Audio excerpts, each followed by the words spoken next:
João capítulo 12. 6 dias antes da Páscoa, Jesus foi para Betânia, onde estava Lázaro, a quem ele tinha ressuscitado dentre os mortos. Prepararam-lhe ali uma ceia. Marta servia e Lázaro era um dos que estavam à mesa com Jesus. Então Maria, pegando um frasco de perfume de nardo puro, muito precioso, ungiu os pés de Jesus e os enxugou com seus cabelos, e toda a casa se encheu com o cheiro do perfume. Mas Judas Iscariotes, um dos seus discípulos, aquele que estava para o trair, disse: Por que este perfume não foi vendido por 300 denários e o valor não foi dado aos pobres? Ele disse isso não porque se preocupava com os pobres, mas porque era ladrão, e tendo a bolsa do dinheiro, tirava o que era colocado nela. Mas Jesus disse: Deixa, que ela guarde isto para o dia do meu sepultamento, porque os pobres estão sempre convosco, mas a mim vós nem sempre terão. Uma numerosa multidão de judeus ficou sabendo que Jesus estava em Betânia. Eles foram até lá não só por causa dele, mas também para ver Lázaro, a quem ele tinha ressuscitado dentre os mortos. Mas os principais sacerdotes resolveram matar também Lázaro, porque muitos dos judeus, por causa dele, voltavam crendo em Jesus. No dia seguinte, a numerosa multidão que tinha vindo à festa, tendo ouvido que Jesus estava a caminho de Jerusalém, pegou ramos de palmeiras e saiu ao encontro deles, clamando: Hosana, bendito que vem em nome do Senhor, o que é Rei de Israel. E Jesus, tendo conseguido um jumentinho, montou-o, segundo está escrito: Não tema, filha de Sião, eis que o teu rei está vindo, montado num filho de jumenta. Seus discípulos, a princípio, não compreenderam isso. Mas, quando Jesus foi glorificado, então eles se lembraram de que essas coisas estavam escritas a respeito dele e também de que tinham feito isso com ele. A multidão que estava com Jesus quando ele chamou Lázaro do túmulo e o levantou dentre os mortos dava testemunho.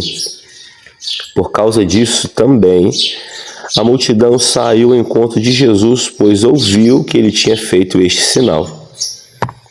Então os fariseus disseram entre si: Vocês podem ver que não estão conseguindo nada. Eis que o mundo vai atrás dele. Ora, entre os que foram para adorar durante a festa, havia alguns gregos. Estes se dirigiram a Filipe, que era de Betsaida da Galileia, e lhe pediram: Senhor, queremos ver Jesus. Filipe foi dizê-lo a André, e André e Filipe o comunicaram a Jesus. Então Jesus se dirigiu a eles dizendo: É chegada a hora de ser glorificado o Filho do Homem. Em verdade eu vos digo, se o grão de trigo caindo na terra não morrer, fica ele só. Mas se morrer, produz muito fruto. Quem ama sua vida perde-a, mas aquele que odeia sua vida neste mundo irá preservá-la para a vida eterna. Se alguém me segue, siga-me, e onde eu estou, ali estará também o meu servo. E se alguém me servir, o meu Pai o honrará. Agora minha alma está angustiada, e o que direi? Pai, salva-me desta hora? Não, pois foi precisamente com este propósito que eu vim para esta hora. Pai, glorifica o teu nome. Então veio uma voz do céu: Eu já o glorifiquei e ainda o glorificarei. A multidão que ali estava e que ouviu aquela voz dizia ter havido um trovão. Outros diziam: Foi um anjo que lhe falou. Então Jesus explicou: Não foi por minha causa que veio esta voz, mas sim por causa de vocês. Chegou o momento de este mundo ser julgado e para o seu príncipe ser expulso. E eu, quando for levantado da terra, atrairei todos a mim. Ele dizia isto, significando com que tipo de morte estava para morrer. A multidão disse: Nós ouvimos da lei que o Cristo permanece para sempre. Como então você diz que é necessário que o Filho do Homem seja levantado? Quem é esse Filho do Homem? Jesus respondeu: Ainda por um pouco a luz está com vocês. Andem enquanto vocês têm a luz, para que não sejam surpreendidos pelas trevas. E quem anda nas trevas não sabe para onde vai. Enquanto vocês têm a luz, creiam na luz, para que se tornem filhos da luz.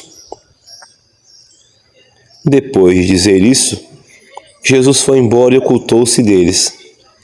E embora tivesse feito tantos sinais na presença deles, não creram nele, para se cumprir a palavra do profeta Isaías que diz: Senhor, quem creu em nossa pregação? E a quem foi revelado o braço do Senhor? Por isso não podiam crer, porque Isaías ainda disse: Cegou os olhos deles e endureceu-lhes o coração, para que não vejam com os olhos, nem entendam com o coração, e se convertam, e sejam por mim curados. Isaías disse isso porque viu a glória dele e falou a respeito dele. No entanto, muitos dentre as próprias autoridades creram em Jesus, mas por causa dos fariseus não o confessavam, para não serem expulsos da sinagoga, porque amaram mais a glória dos homens do que a glória de Deus. E Jesus clamou dizendo: Quem crê em mim, não crê em mim, mas naquele que me enviou. E quem vê a mim, vê aquele que me enviou. Eu vim como luz para o mundo, a fim de que todo aquele que crê em mim não permaneça nas trevas. Se alguém ouvir as minhas palavras e não as guardar, eu não julgo, porque eu não vim para julgar o mundo, mas sim para salvá-lo. Quem me rejeita e não recebe as minhas palavras tem quem o julgue. A própria palavra que falei, essa o julgará no último dia. Porque eu não falei por mim mesmo, mas o Pai que me enviou, esse me ordenou o que dizer e o que anunciar. E eu sei que o seu mandamento é a vida eterna. Portanto, as coisas que eu digo, digo exatamente assim como o Pai me falou.